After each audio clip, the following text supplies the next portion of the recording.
자, 오늘은 성막 제6강인데요. 제목이 등잔대와 관련된 역사적 사실들입니다. 제목 한번 읽어볼까요? 시작. 예, 역사적 사실들인데 성소에 있는 기물들 중에 분향단은 가장 신학적인 의미를 가지고 있는데 등잔대는 역사적 의미와 좀 관련이 좀 깊습니다. 지난 시간에 등잔대에서 배웠죠? 등잔대의 시강부터 해가지고 여러 가지 배웠는데 오늘 이제 등잔대와 관련된 역사적인 일들을 조금 성경을 통해서 좀 살펴보는 시간 좀 가지겠습니다. 일단은요, 제5강 문제와 답을 먼저 풀어봐야 되겠죠? 문제와 답을 풀어보겠습니다. 1번, 예수님은 세상에 무엇입니까? 세상에 무엇이라고 말씀하셨죠? 예, 빛이라고 했죠. 세상에 빛이라고 말씀하셨죠. 또 마태복음 5장 14절에서 주님은 또 이 제자들에게 또 말씀하셨는데 무엇에 비유하고 있죠? 5장 14절에서 세상의 빛. 주님 자신에 대해서 세상의 빛이라고 말씀하셨는데 여전히 또 제자들에게도 똑같이 동일하게 세상의 빛이라고 말씀하셨습니다. 이것을 제가 태양과 달에 비유했죠. 태양은 스스로 빛나는 거지만 달은 스스로 빛을 내지 못하지 않습니까? 그래서 반사된 빛이죠. 그래서 태양의 힘에 의해서 달이 빛나는 것인데 우리가 그렇다는 얘기입니다. 원래는 예수님만 세상의 빛이죠. 생명의 빛이죠. 그런데 우리는 그런 생명의 빛이 아님에도 불구하고 세상의 빛이라고 예수님께서 칭해 주신 것은 주님을 인해서 그렇다는 것입니다. 우리가 세상의 빛이 된 거죠. 그러면은 이거를 달에 비유한다면 달이 태양의 빛에 반사돼 가지고 달빛이 비추는 건데 달빛 그 자체가 비침으로써 또 어디에 비춰집니까? 지구에 또 비춰지지 않습니까? 그렇죠? 그러니까 우리는 달빛과 같은 겁니다. 반사된 빛을 태양빛으로 또 받아가지고 다시 지구에 보내는 역할을 해야 되는 겁니다. 세상의 빛과 소금의 역할을 감당해야 되는 거죠. 예. 3번 보겠습니다. 성막의 등잔대는 누가 제작하였습니까? 예, 부살렐. 오홀리압은 아마 이 천막 쪽으로 이렇게 많이 했을 것 같고요. 부살렐은 세공 기술자. 저번에 살펴봤지 않습니까? 부살렐. 예. 4번 예수님 안에서 건물마다 서로 연결하여 지어져 가는 것은 무엇입니까? 예, 성전이죠. 성전인데 등잔대, 다른 말로 히브리어로 하면 메노라라고 하는데 이걸 만들 때 어떻게 만들었어요? 순금이지 않습니까? 순금을 쳐서 늘려가지고 만들었죠. 예, 그래서 통으로 만들어졌다는 겁니다. 뭐 이렇게 부분 이렇게 만들어가지고 조립한 그런 것이 아니라 처음부터 통으로 이렇게 늘려가지고 쳐서 만드는 겁니다. 그렇죠? 그걸 생각할 때에 그 성전과 그 성전이라는 건물과 이렇게 비유해서 볼 때, 성전의 비유해서 볼 때, 건물이라는 것을 생각할 때에 그 연결되어지는 것. 계속해서 모퉁이에 머릿돌 예수님을 중심으로 해서 축으로 해서 계속해서 연결되어서 지어지는 것이 건물이지 않습니까? 성전이지 않습니까? 그것을 생각할 수 있다는 것이죠. 5번 메노라는 어떤 나무의 꽃 형상이 바탕이 되어 제작되었습니까? 예? 네, 살구꽃인데 정확히 말하자면 예? 올리브? 올리브는 아니죠. 아몬드라고 했지 않습니까? 아몬드 나무라 했죠. 아몬드 나무입니다. 6번 예수님은 자신을 무슨 나무에 비유하셨습니까? 포도나무 비유하셨죠. 또 7번 줄기와 가지는 무슨 원리에 기이한 것이라 할 수 있겠습니까? 있는데 문제가 다 위에 바로 나오죠. 이는 그리스도와의 연합의 원리에 기인한다. 그래서 연합의 원리라고 생각합니다. 포도나무가 가지가 포도나무에 붙어 있어야 된다는 겁니다. 이게 연합의 원리죠. 예. 떨어져 있으면은 말라 죽는 겁니다. 그죠? 예. 우리는 이제 오늘 6강을 보게 될 겁니다. 6강인데 등잔대 역사입니다. 성경에 등장되어 관련된 역사들이 어떤 것이 있을까요? 오늘 살펴보겠습니다. 서론적 설명해 보니까 출애굽기에는 등잔대에 관한 양식과 함께 그대로 제작되었음이 기록되어 있다. 이렇게 만들어진 등잔대는 유대인 역사가 뗄래야 뗄 수 없는 고리를 형성한다. 이렇게 있습니다. 이제 그 등잔대를 만들 때에 그 꽃이 있었죠. 꽃이 22개이죠. 22개가 이렇게 꽃 형상이 있는데 그것이 우리나라 성경 번역할 때 살구 나무 꽃으로 이렇게 번역되었어요. 아몬드 꽃인데 그런데 이 그 아몬드 꽃, 살구나무 꽃과 관련된 성경 부분이 어디에 있을까 했을 때 일단은 아론의 쌍난 지팡이를 볼 수 있을 것 같습니다. 민수기 17장에 나오죠. 민수기 17장을 보면서 가로 있죠. 가로를 한번 채워 넣어 보시기 바랍니다.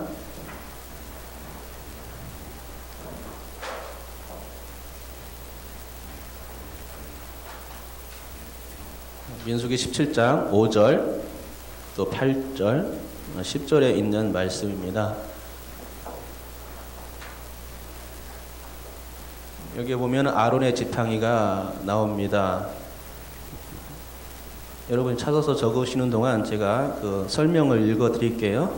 고라 자손 일당들이 이스라엘의 지도자인 모세와 아론을 거스려 대항하였을 때에 진노가 그들 가운데 임했고 땅이 입을 벌려 그들을 삼켜버렸다.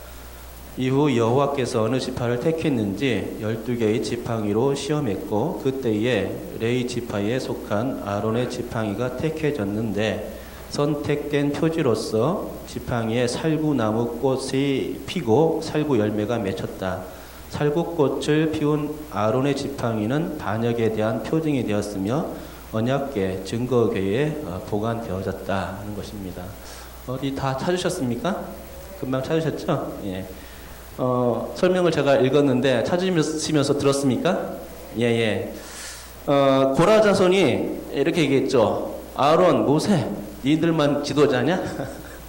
그랬죠. 그래서 우리도 지도자다 이렇게 하니까 그래서 반역을 한 겁니다. 그러니까 그때 이제 그러면 누가 하나님께서 우리를 지도자로 택했는가? 그거를 이제 판별하게 해서 각 12지파의 그 장들의 그 지팡이들을 가져오게 했죠. 그래서 12개를 가졌는데 그 중에 아론의 지팡이도 있었죠. 여기에서 하나님께서 택하신 사람의 그 지팡이에 어떤 현상이 나타나게 되어 있습니다. 그래서 보니까 누구 것이 택해졌습니까? 아론의 지팡이가 택해졌죠. 그리고 그 지팡이에 이렇게 지금 이거는 아몬드 꽃이고요. 이거는 아몬드 열매인데 아몬드 열매 그 겉에 껍질이 있고 또 그 속에 단단한 그 복숭아씨처럼 되어 있는 또 껍질이 있어요. 그거를 까야만이 저렇게 조그만 그 아몬드가 나오는 겁니다. 보셨습니까? 이 아몬드입니다. 예. 설명을 했는데 지금 그 살구나무가 아몬드고 이렇게 아몬드 열매입니다. 이게 있죠. 성경에 보면은 뭐 이렇게 싹만 나온 게 아니라 꽃도 피고 열매도 나왔다고 했는데 여기 그림은 싹만 나왔어요. 제가 적당한 그림을 찾을 수가 없어가지고 이게 아론의 지팡이입니다. 아셨죠? 이게 아론의 지팡이인데 이거는 그러니까는 12지팡이가 이렇게 있었을 때 선택된 표지로 이게 아론의 지팡이가 선택된 겁니다. 그죠?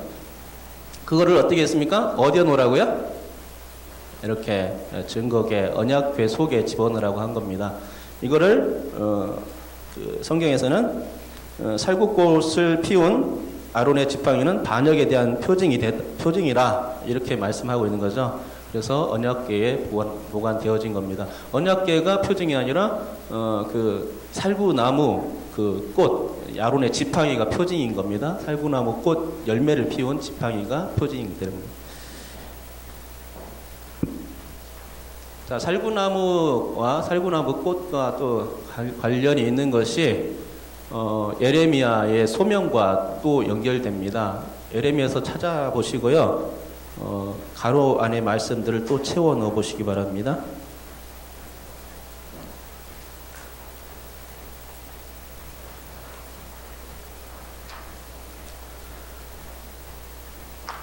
가로나 안에 그 말씀을 채워 넣는 동안 또 제가 또 설명들을 읽어 드리겠습니다. 하나님께서 예레미야에게 살구나무 가지의 환상을 보여주심으로 하나님께서 그를 통해 선포하신 예언의 말씀을 반드시 성취하실 것이라는 확증을 심어주신 내용이다 라는 것이죠. 살구나무 가지 환상은 예레미야가 자신의 소명과 사명을 확신하게 되는 증표였다. 살구나무에 해당하는 명사 쇠케드라고 되는데 쇠케드라고 적어주세요. 쇠케드는 경계하다, 망보다라는 의미의 동사 쇠카드에서 유래된 단어인데, 이처럼 살구나무를 환상의 소재로 삼으신 것은 살구나무가 모든 것이 죽은 듯한 그 겨울이 지나자마자 제일 먼저 하얀 꽃망울을 터뜨리고 만개하는 나무이기 때문이다. 이로써 하나님께서 예레미야를 통해서 선포하신 예언이 반드시 성취될 것을 지시한 말씀이 된다. 그러므로 예레미야에게 살구나무는 자신에게 주어진 소명을 일깨워준 나무입니다. 그렇죠? 그러면은 뭐 이스라엘 땅에는 이렇게 눈이 오지는 않을 거예요, 그죠? 오지는 않지만은 겨울이 이렇게 삭막하다는 겁니다. 아무것도 생명이 없을 것 같은 저런 나무, 그죠? 저런 나무가 봄이 되면 어떻게 됩니까? 봄이 되면 이렇게 만개하는 겁니다, 그죠? 우리나라는 살구나무가 봄의 전령은 아닌 것 같은데, 그죠? 봄의 전령이면 우리나라는 어떤 겁니까? 개나리도 있고, 진달래, 예? 또 벚꽃은 좀 늦지 않습니까? 봄의 전령이라기보다는 좀 늦어요, 벚꽃은. 그죠? 매화? 예, 그런 것들이 되겠죠. 예. 근데 이스라엘 땅에서는 이게 아모드 나무가 그런 역할을 하는 것 같습니다. 봄의 전령. 제일 먼저, 만개해가지고 봄이 되었다 탁 알려주는 겁니다. 그러니까, 예레미야에게 예레미야 당시는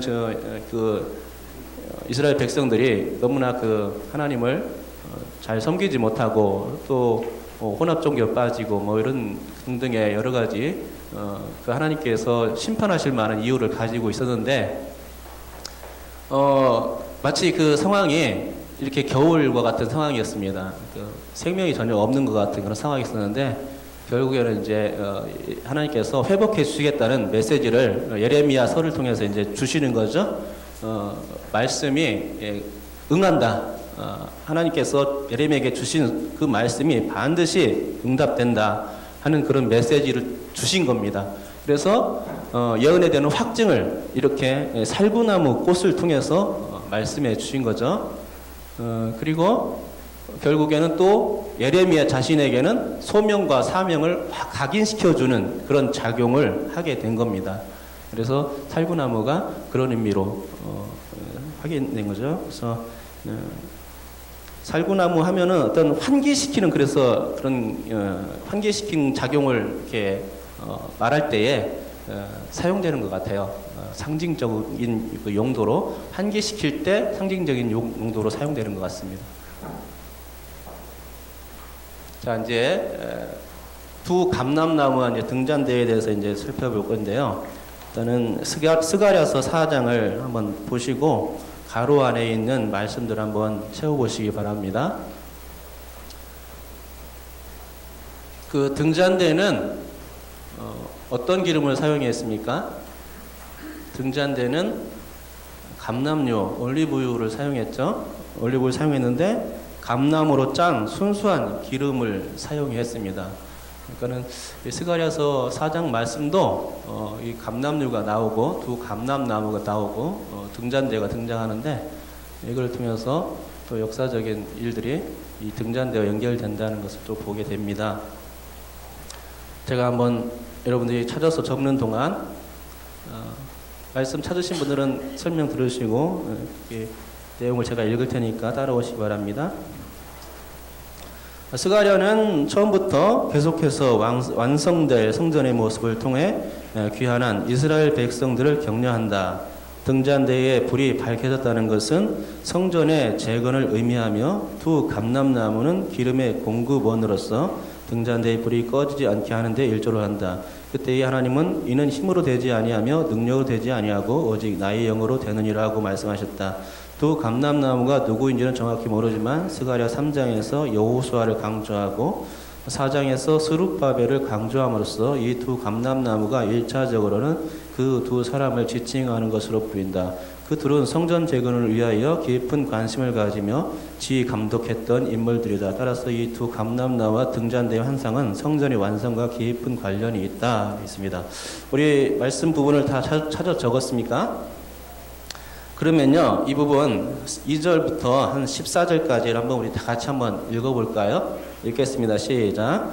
그가 내게 묻되 내가 무엇을 보느냐? 내가 대답하되 내가 보니 순금 등대가 있는데 그 위에는 기름 그릇이 있고 또 그 기름 그릇 위에 7 등잔이 있으며 그 기름 그릇 위에 있는 등잔을 위해서 7 관이 있고 그 등잔대 곁에 두 감람나무가 있는데 하나는 그 기름 그릇 오른쪽에 있고 하나는 그 왼쪽에 있나이다 하고 스룹바벨의 손이 이 성전의 기초를 놓았은즉 그의 손이 또한 그 일을 마치리라 하셨나니 만군의 여호와께서 나를 너에게 보내신 줄을 내가 알리라 하셨느니라. 작은 일의 날이라고 멸실한 자에게 누구냐? 사람들이 스룹바벨의 손에 다림줄이 있음을 보고 기뻐하리라. 이 7은 온 세상에 두루 다니는 여호와의 눈이니라 하시니라. 내가 그에게 물어 이르되 등잔대 좌우의 두 감람나무는 무슨 뜻이니까 하고 다시 그에게 물어 이르되 금기름을 흘리는 두 금관 옆에 있는 이 감람나무 두 가지는 무슨 뜻이니까 하니 그가 내게 대답하여 이르되 내가 이것이 무엇인지 알지 못하느냐 하는지라. 내가 대답하되 내 주여 알지 못하나이다 하니 이르되 이는 기름 부음 받은 자 둘이니 온 세상의 주 앞에 서 있는 자니라 하더라. 아멘. 이거 뭐 읽어도 무슨 말인지 잘 모를 거예요. 그렇죠? 그림을 가져왔는데 이게 이제 스가랴가 본 환상의 그림입니다. 이게 맞는지는 모르겠어요. 맞는 것 같아요. 왜냐면은 자 보십시오. 2절에 보니까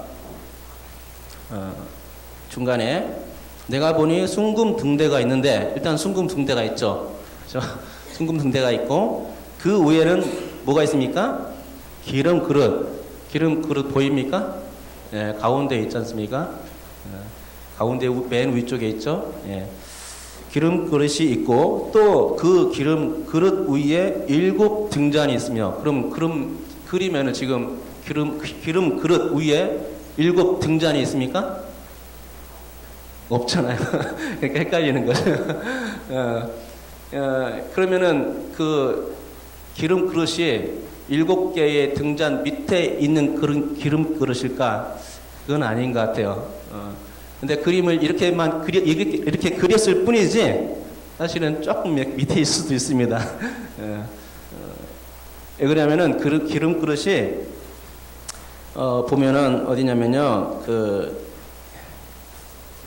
12절에 보니까 다시 그에게 물어 이르되 기름을 흘리는 두 금관 옆에 있는 그는 그 금관 옆에 있는 이 감람나무 두 가지는 돼 있잖아요. 그렇죠? 두 가지에서 기름이 나오는 겁니다. 그 올리브유가 나오는 겁니다. 감람나무유가 나오는데 그릇에 채워집니다. 그렇죠? 그릇에 채워지고 그리고 나서 여기를 보시면 돼요. 그다음에 그 2절 끝부분 그 기름 그릇 위에 있는 등잔을 위해 7 관이 있습니다.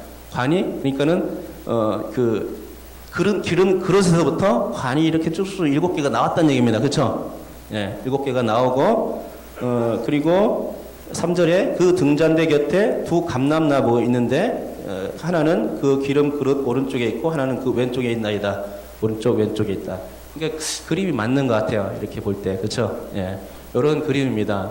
그러니까 두 감람나무에서부터 기름이 흘러가지고 기름 그릇을 통해서 등잔대 기름통에 저장되고 그것을 통해서 그 등잔대 불이 밝혀지는 겁니다. 그렇죠? 예.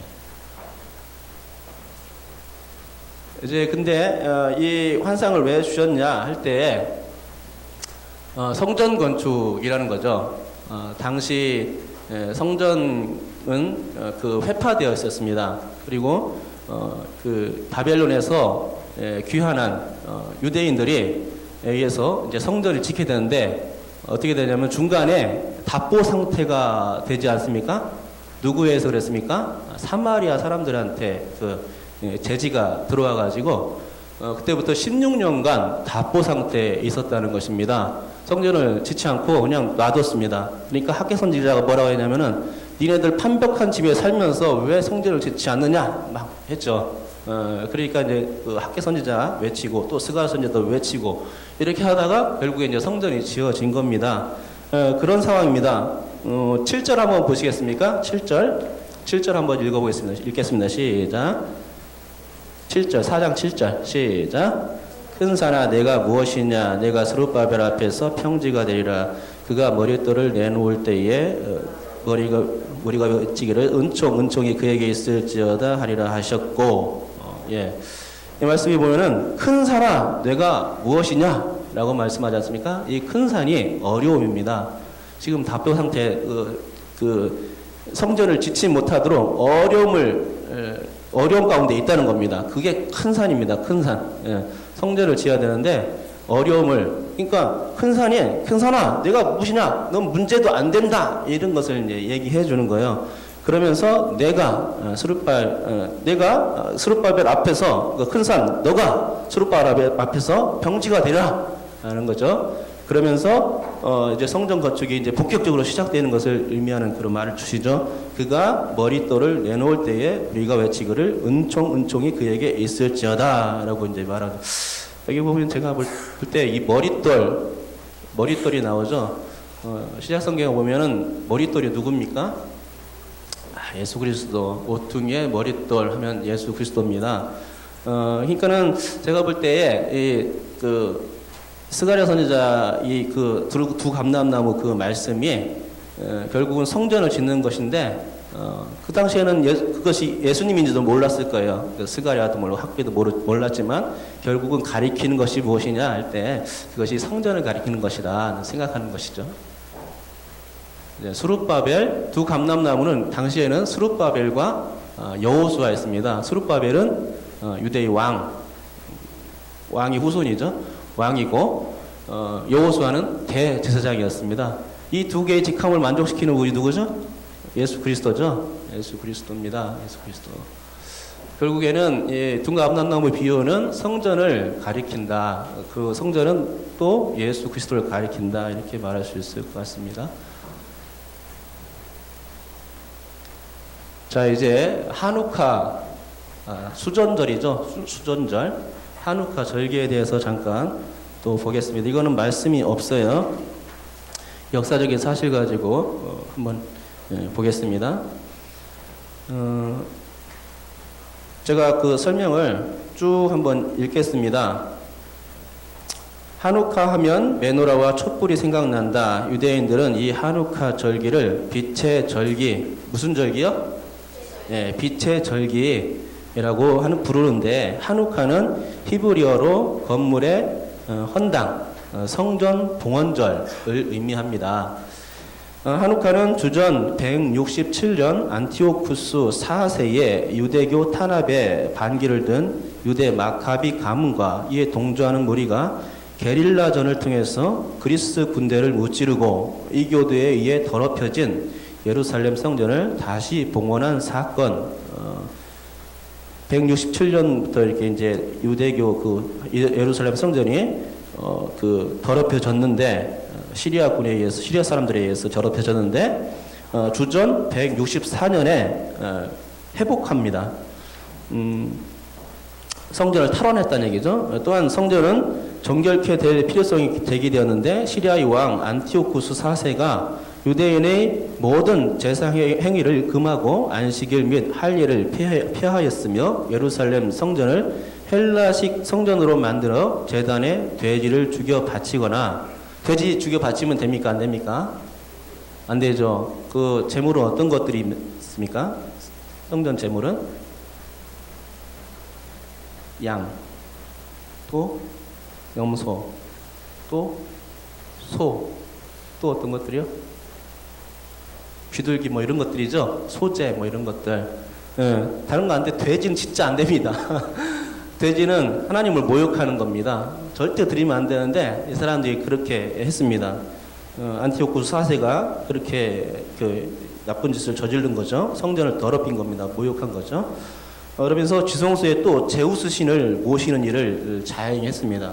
그러니까 완전히 성전이 더럽혀진 겁니다. 이때 마따디의 아들 5 형제가 있었는데 그 중에서도 유다 마카비를 중심으로 안티오쿠스 4세에게 저항하였고 결국 성전을 탈환하게 된 것입니다. 유대인의 게모라가 아니요 게마라에서 말하기를 유다 마카비가 성전을 탈환했을 때에 메노라의 가보니 대제사장의 확인이 있는 기름이 단 하루치밖에 없었다고 합니다. 그렇다고 아무 기름이나 사용할 수가 없었는데 성전에선 레위기 법에 따라 거룩한 기름만 사용해야 했기 때문입니다. 이 거룩한 기름이 어떤 기름이죠? 네, 지난주에 배웠죠. 출애굽기 27장 20절에 나옵니다. 감나무로 짠 순수한 기름이라고 했습니다. 찌꺼기 다 제거해야 돼요. 그죠? 아주 순수한 기름으로 만들려면 좀 시간이 걸리겠죠. 그런데 그때 기적이 일어났습니다. 적은 양의 기름에도 불구하고 성전의 메노라는 8일 동안 꺼지지 않고 그 빛을 발했다는 것입니다. 제사장들은 이 기간 동안 성전을 다시 정결케 할 수 있었으며 거룩한 기름도 준비할 수 있었다는 얘기입니다. 이거하고 또 다른 버전이 또 있어요. 근데 그 버전 제가 준비를 안 해왔는데 아무튼 이런 그 이야기가 전해 내려오고 있는 것이죠. 그는 기름이 있어야 그 등잔대를 밝히는데 하루치밖에 없었다는 겁니다. 그렇죠? 하루치밖에 없었는데 기적이 일어난 겁니다. 8일 동안 8일 동안 하루치가 8일 동안 밝혀진 거예요. 그런 기적이 일어났죠. 그래서 수전절 한우카 절기를 8일 동안 지키는 이유가 바로 거기에 있습니다. 자, 그러니까 이렇게 한우카 절기와 관계된 메시아죠. 예수님에 비하면 메시아입니다. 당시의 메시아가 누구요? 마카비란 겁니다. 그리고 이 마카비에서 성전이 탈환됐고 또 성전이 정결케 되는 그런 이유가 되었죠. 이렇게 이제 성전 메노라가 있는데 하루치밖에 없었는데 8일 동안 밝혀질 수 있었고 결국 그 사이에 8일 동안 밝혀질 사이에 감람유라든가 기타 여러 가지를 준비할 수 있는 기간이 충분히 되었다는 것입니다. 그래서 성전의 불빛이 꺼지지 않도록 하는 계기가 되었다는 것이죠. 이렇게 감람유 딱 준비해가지고.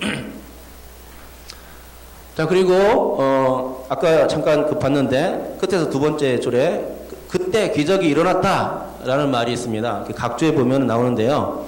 그 놀라운 기적이 그곳에서 일어났다라는 말이 히브리어로 네스 가돌 하야 샴인데 4가지 히브리어 그 자음으로 이루어져 있습니다. 그러니까 놀라운 기적이 어떤 기적입니까? 불빛이 하루치 기름으로 8일간 비춰진 그 기적을 말하는 겁니다. 그 기적이 놀라운 기적이 그것에 일어났다라는 뜻이 네스 가돌 하야 샴인데요. 보세요. 여기 이제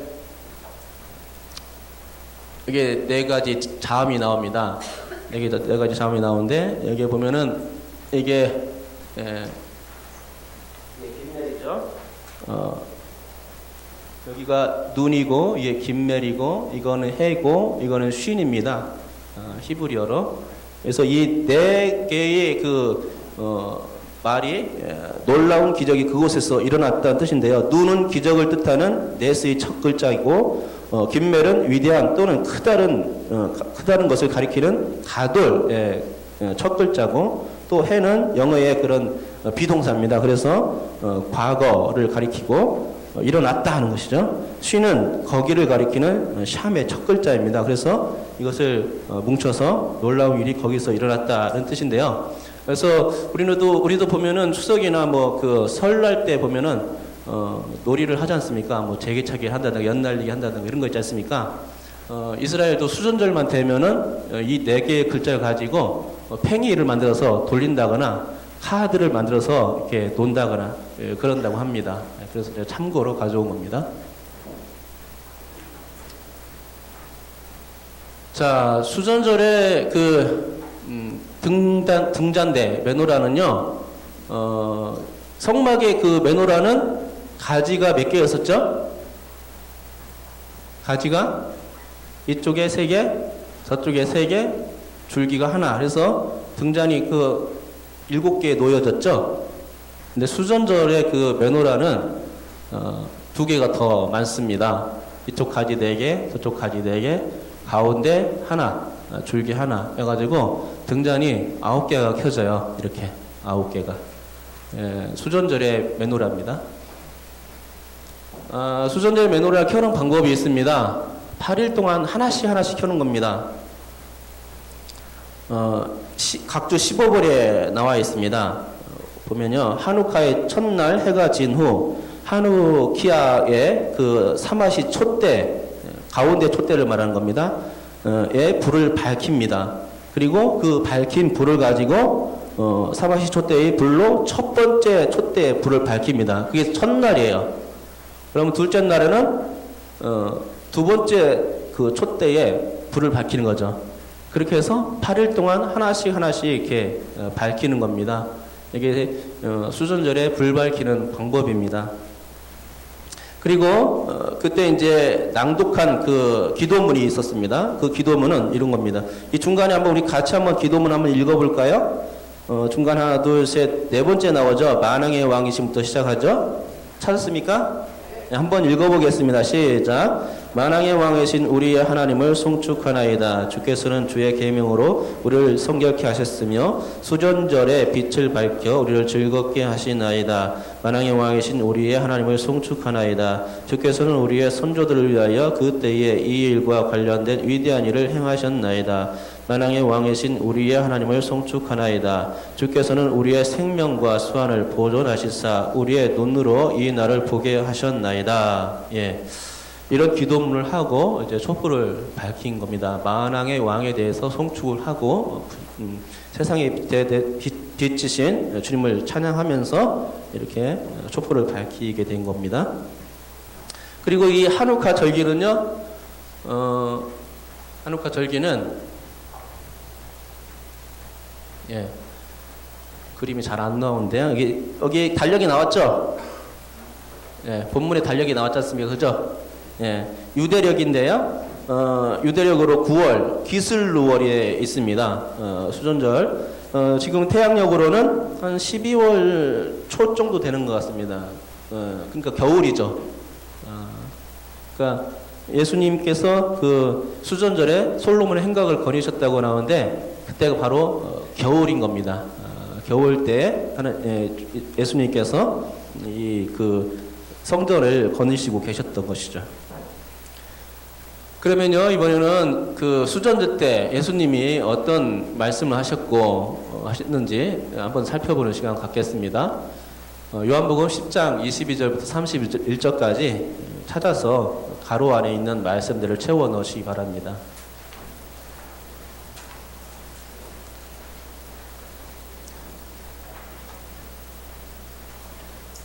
채워 넣으실 동안 제가 설명 구절을 한번 쭉 읽어 보도록 하겠습니다.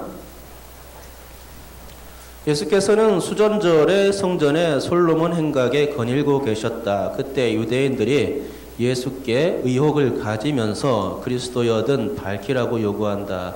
예수께서는 내가 말하였을 때 너희가 믿지 않는다고 하셨고 이는 너희가 내 양이 아니므로 믿지 않는다는 지적이셨다. 특별히 하나님을 당신의 아버지라고 말씀하시며 나와 아버지는 하나이니라고 말씀하자 유대인들은 신성모독이라며 예수를 돌로 치려하였다. 마카비는 성전을 탈환하고 정결케 하며 동시에 독립을 가져다 준 인물이기에 당대의 메시아에 비할 것인데 예수께서는 이 수전절에 당신 자신을 진정한 메시아라고 선포하신 것이다.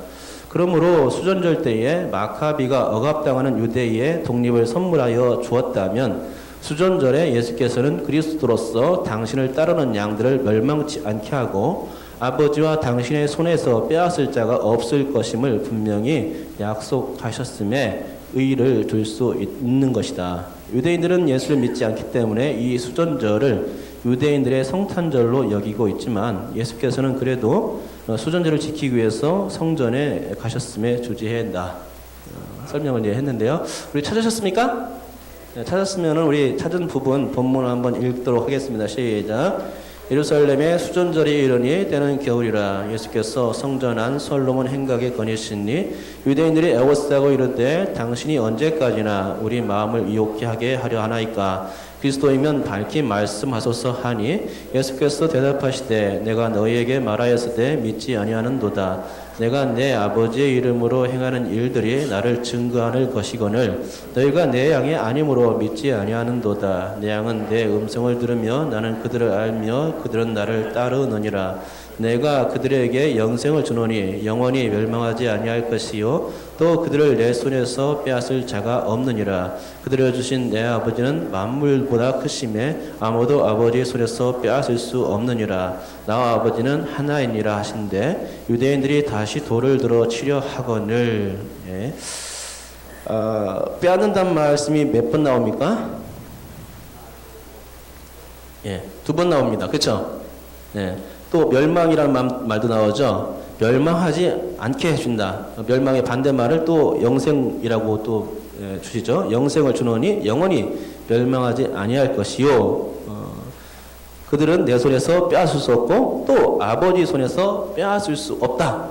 이런 말씀을 주셨다면 이렇게 하실 수 있는 분은 누굽니까? 그리스도라는 겁니다. 유대인들이 질문했어요. 몇 절입니까? 그게 행각에 솔로몬 행각에 거니시고 계실 때 유대인들이 이게 보세요. 이 그림 보면은 나오죠. 솔로몬 행각이 어디냐면요. 이쪽입니다. 이쪽. 여기 이쪽. 여기가 동쪽이죠. 동쪽 성소 있고 여기 뭐 지성소가 되어 있고 이쪽이 서쪽이죠. 이쪽. 그리고 통곡의 벽은 이쪽입니다. 이쪽. 여기 조금 남았어요. 지금요. 여기서 기도하는 거예요. 그리고 이거는 왕의 행각이고 이 넓은 부분 있죠? 이 넓은 부분은 이방인의 뜰입니다. 예수님께서 여기 장사했던 곳이죠. 양을 매매하고 환전하고 뭐 이랬던 곳입니다. 여기서 채찍을 노끈으로 채찍을 만들어 가지고 그 매매한 사람들 막 상도 뒤집어 하고 또 채찍으로 치고 막 그랬습니다. 그렇죠? 예. 이 넓은 이 땅에 다 이방인의 뜰입니다. 만민은 기도하는 집이라라고 주님께서 말씀해 주셨죠. 그러니까 여기 예수님께서 지금 여기 솔로몬 행각에 왔다 갔다 하니까 그 유대인들이 예수님 붙잡고 이제 질문한 거예요. 네가 그리스도이면 밝히 말해라. 우리가 따를지도 모르잖아. 하면서 얘기를 한 겁니다. 그러니까 주님께서 진짜 이렇게 그리스도라고 탁 얘기는 안 해놓고 이렇게 애둘러서 이렇게 얘기해 주는 겁니다. 그죠? 예. 그러니까 애둘러서 한 얘기들 딱 자세히 쫙 보니까 뭐예요? 예수님이 바로 그리스도라는 것이죠. 예수님이 그리스도라는 것을 믿으십니까? 예, 믿으셔야 돼요. 그게 신앙이죠. 그런데 이 수전절에 이제 예수님께서 이제 이런 말씀도 주셨고 또 솔로몬 행각을 거니면서 이제 이렇게 여러 가지 뭐 생각도 하시고 또 또 이렇게 좋은 말씀도 주셨는데 예수님의 탄생에서 대해 생각할 때 그 12월 25일은 아닙니다. 12월 25일이 아니라 저번에 제가 설교한 것처럼 12월 25일은 태양신의 생일이죠. 그 유대인들은 이 수전절을 성탄절처럼 여겼는데 뭐 그렇지는 않아요. 성탄절과 같이 그 중요한 절기. 왜냐하면 성전을 탈환한 그런 절기이기 때문에 그렇죠. 성전을 탈환한 절기이기 때문에 그렇게 이제 여겼는데 우리는 예수님의 생신이 아마도 요한복음 1장 14절에 나온 것처럼 말씀이 육신이 되어 우리 가운데 거하심에 라는 그 말씀처럼 로고스가 장막을 입고 오신 육신의 장막을 입고 오신 그 날 그러니까 초막절이 예수님 생일이 아닌가. 왜냐하면 예수님께서는 그 절기를 벗어나서 오실 수 없기 때문에 그렇다는 것이죠. 참고로 말씀드렸습니다. 자, 이제 메노라의 역사적 부조에 대해서 한번 살펴보겠습니다. 우리 잠깐 설명이 나오는데요. 로마 황제 여기서부터 같이 한번 읽어보겠습니다. 3번 그 설명 읽겠습니다. 시작. 로마 황제 티토가 주 70년에 예루살렘을 함락하면서 성전을 붕괴시킨 뒤 메노라를 전리품으로 빼앗아오는 모습이 티토의 개선문 안쪽에 부조되어 있다. 역사적으로 유일하게 확인된 메노라인데 부조가 그려진 개선문은 아래 그림처럼 위치해 있고 로마 제국 중심부였던 포로 로마노 광장과 이어져 있다. 유대인들은 이 부조를 보면서 비록 치욕의 역사였지만 아이디어를 얻었고 이후 메노라를 복원하였다고 한다. 자, 보면은 이게 이제 로마에 있는 그 티토 장군이 티투스 장군이 예루살렘을 멸망시키고 성전을 파괴시킨 다음에 로마에 돌아오면서 승리에 입성을 하면서 그 후에 개선문을 만든 겁니다. 이 개선문인데 이게 보면은 메노라가 이쪽에 부조되어 있어요. 이쪽에. 이거 좀 확대해 보면은 이렇게 됩니다. 어디에 있냐면은 여기에 있어요. 여기 보입니까? 예. 그림도 잘 안 보이죠. 예. 칼라로 되어 있는 오늘 교재로 칼라로 받은 분이 있을 거예요. 그분들 잘 보일 거예요. 예. 자, 확대해서 보면 이렇게 되어 있습니다. 이제 보이죠?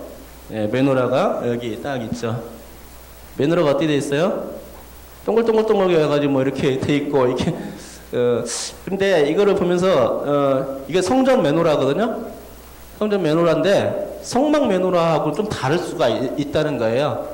왜냐면 물두멍 같은 경우도, 성막 물두멍은 어떻습니까? 물두멍하고 밑에 받침 돼 있죠. 예, 근데 솔로몬 그 물두멍은 어떻습니까?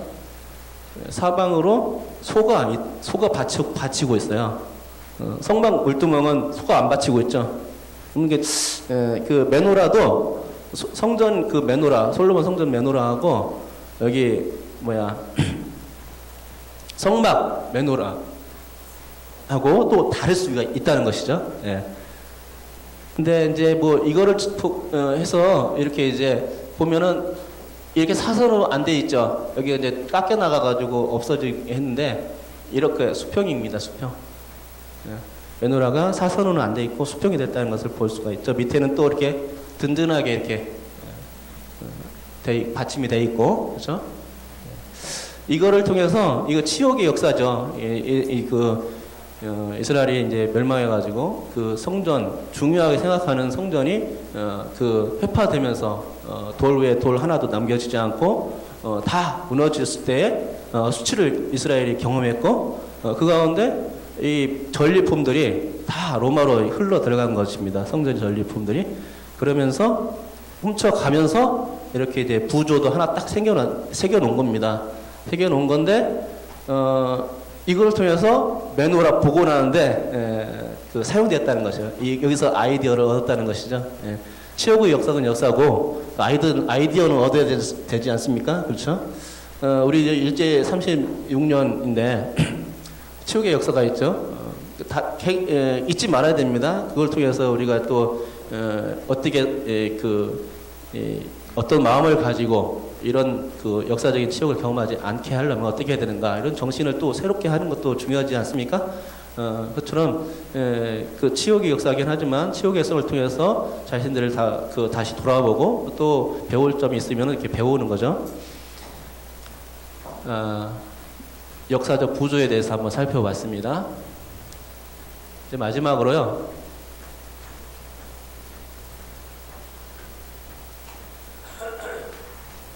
예, 일곱 촛대와 교회에 대해서 한번 살펴보겠습니다. 일곱 촛대와 교회에 대해서 말씀 부분 있죠?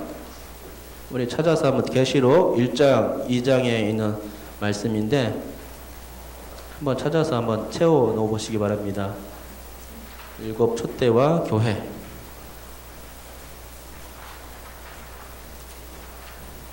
제가 한번 설명을 찾아 넣으시는 동안 설명을 한번 읽어 보겠습니다. 계시록에 주님은 일곱 금촛대 사이를 거니시는 분이시고 오른손에는 일곱 별을 붙잡고 계신다. 1장 20절에서 일곱 별은 일곱 교회의 사자이고 일곱 금촛대는 일곱 교회라고 해석하여 준다. 일곱 교회의 사자에 대한 여러 가지 해석이 있지만 마운스의 해석은 일곱 교회의 사자를 교회의 지배적인 정신을 의인화한 것이며 실상 교회 자체의 상징이라 주장한다. 주님은 교회를 상징하는 촛대 사이를 거니시는 분이신데 만일 에베소 교회같이 첫사랑을 버리고 회개하지 않게 되면 촛대를 그 자리에서 옮기시겠다고 말씀하신다. 여기서 촛대와 임마누엘의 상관관계를 엿볼 수 있다라고 제가 적어놨습니다. 미리 숙제를 해놓으시면 참 좋아요. 여기서 다 학시가 벅차요. 짧은 시간 안에 다 그 강의를 해야 되기 때문에 자 보면은요 일곱 금촛대가 나옵니다. 그렇죠? 일곱 금촛대 어디에 나옵니까? 1장 20절에 나오죠. 1장 20절에 금촛대가 나오는데 금촛대 말고도 일곱 별도 나오죠. 일곱 별.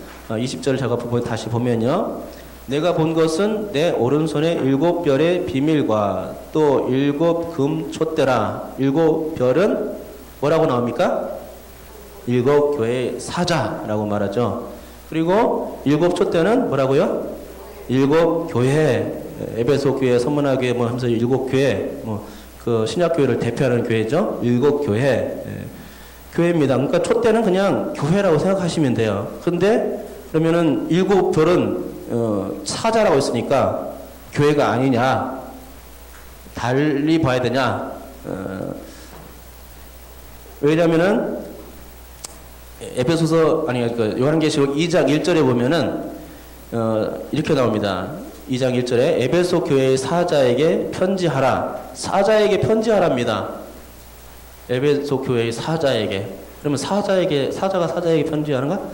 계속 읽어보면 오른손에 있는 별을 일곱 별을 붙잡고 일곱 금촛대 사이를 거니시니가 이르시되, 그러니까는 교회에 지금 편지하는 건데 교회의 사자에게 편지하라 이렇게 된 거예요. 그렇죠? 그래서 해석이 이상한 거예요. 그렇죠? 예수님은 지금 일곱 교회에다 편지하고 있는 거거든요. 근데 사자에게 편지하라 되어 있습니다.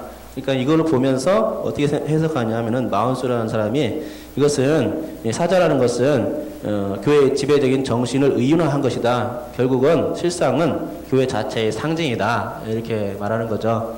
그러니까 교회입니다. 그 일곱 별도 교회고 일곱 촛대도 교회입니다. 교회.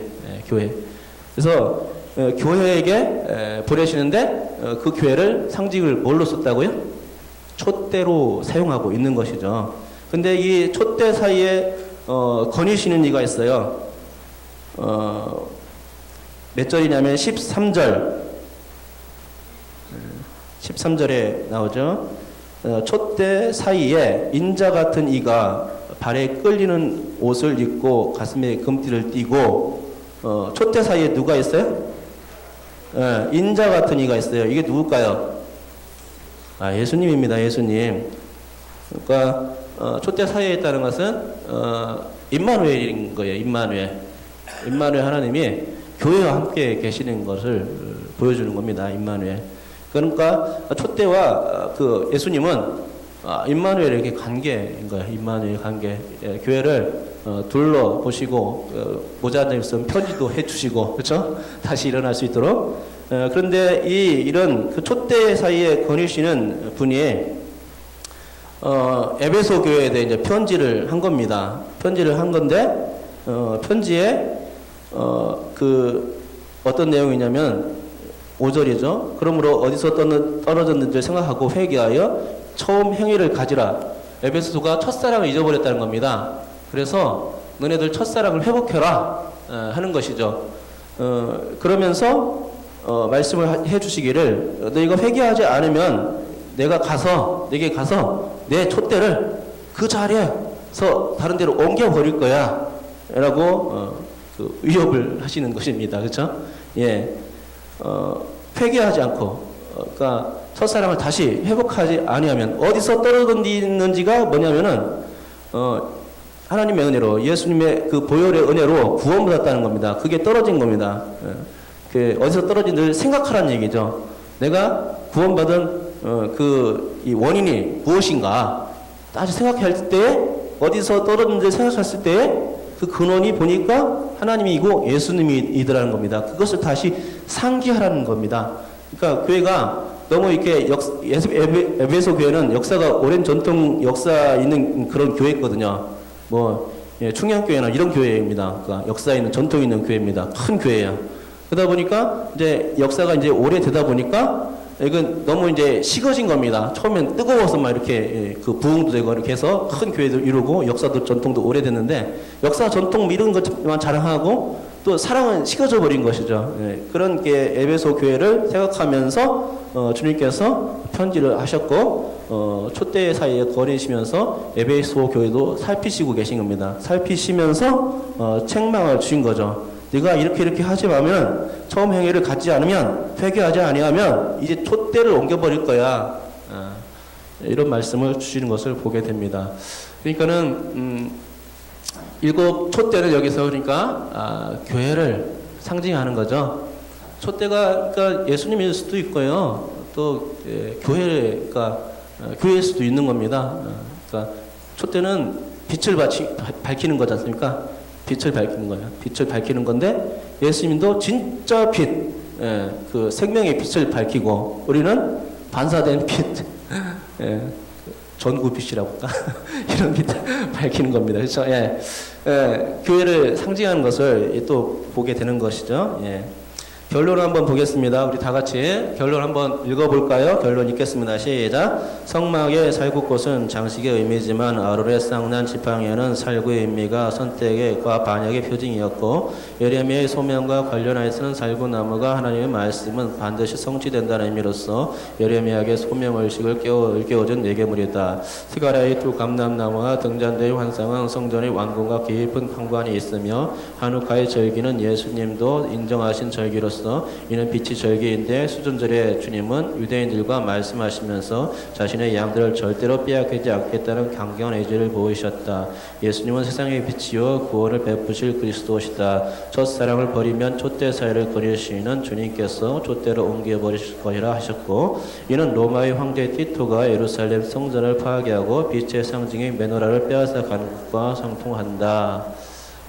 첫사랑을 잃어버리면은 로마에서 티투스 장군이 메노라 뺏어가는 것처럼 교회를 풍지박산이 일으키게 할 겁니다. 그러니까 우리가 첫사랑 잊어버리지 말고 주님께서 우리에게 주신 그 생명의 빛, 세상의 그 빛을 세상의 가운데 비춰야 되겠죠. 그것이 이제 이 등잔대를 배우는 그런 이유가 되는 것 같습니다. 아론의 쌍난 지팡이, 그러니까 선택. 12개 중에서 하나를 선택한 거고, 또 반역의 표징으로서 사용된 것을 보게 됩니다. 예레미야의 살구꽃은 말씀이 반드시 성취된다는 것, 예루살렘이 회복된다는 것 말씀을 주시고, 또 예레미야 자신에게는 소명을 주시는 상징으로 사용되어 있고요. 두 감람나무는 성전, 지금으로 말하면 교회를 상징한다고 볼 수 있겠고요. 하누카 절기는 뭐냐면 성전 정결, 성전 탈환, 성전 회복, 이렇게 얘기할 수도 있겠고, 하누카 절기를 통해서는 메시아, 참된 메시아가 누구신가를 알 수 있게 해줍니다. 또 개선문은 치욕의 역사이고, 또 메노라를 복원하는 계기가 되었고요. 일곱 촛대는 교회를 가리키고, 또 첫사랑을 가리킨다. 그래서 오늘 여기까지 공부를 했습니다. 또 유익한 시간이 되었습니까? 성경을 공부하면서 또 역사적인 사실도 이렇게 접목시켜서 배울 수 있어서 좋았던 것 같습니다. 이것으로 마치고요. 다음에는 분향전 하는데, 여러분께서 성경 내용도 있죠. 가로 열기 닫기 그거 있죠. 그걸 꼭 풀어오시면 쉽게 이렇게 공부가 잘 될 수 있을 거예요. 그래서 여기서 막 풀으려면 정신이 없지 않습니까? 그렇죠? 기도로 마치겠습니다. 하나님 아버지 감사합니다. 오늘도 주께서 함께 해주셨으니 감사하고 하나님 아버지 이 등잔대에 관해서 2시간 동안 배웠는데 하나님 아버지 우리가 등잔대에서 통해서 배울 것이 무엇입니까?